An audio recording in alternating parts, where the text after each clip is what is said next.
Brighton have played Newcastle United just 24 times in their history, starting with a 3-0 FA Cup defeat at St James Park in 1930. We just have the edge over all encounters, with 10 wins, 5 draws and 9 defeats. 5 of those wins have come away from home, and Graham Potter will be hoping we extend that record on Saturday tea time. Any look back at games against the Magpies has to include the encounter at the Goldstone in January 1991. That season ended in disappointment for Albion, but for 27-year-old Brian Wade, the New Year game was unforgettable. After a topsy-turvy start to the season, we were in 10th position after 23 games.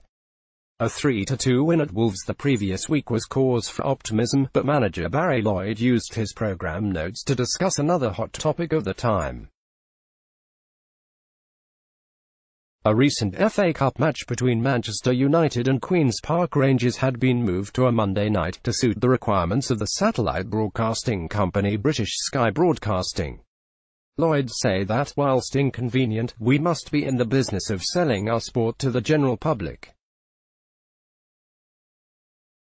He goes on to say, major sponsorship has played a big part in the game, and we must also recognise the advantage of television when attracting multinational companies to support football. I wonder what happened to that embryonic broadcaster. Back to the match in hand, and Lloyd named an unchanged team.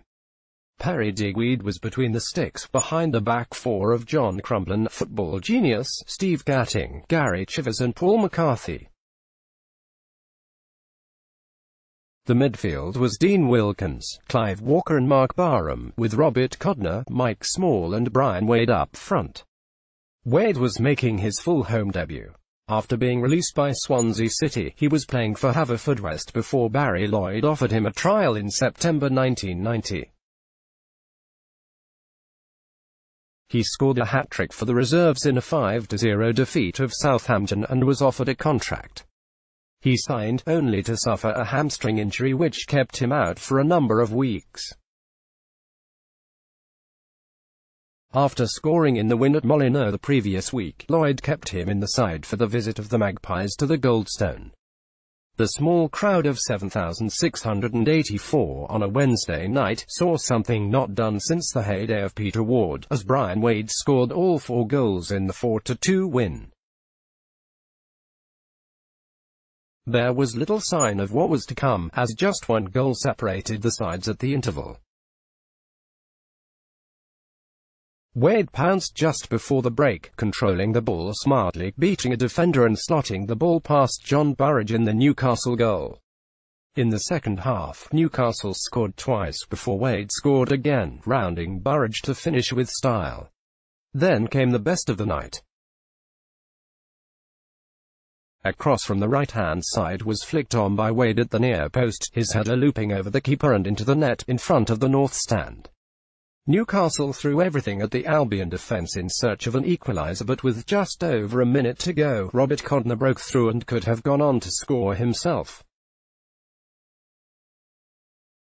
Instead, he flicked the ball with the outside of his right boot into the path of Wade.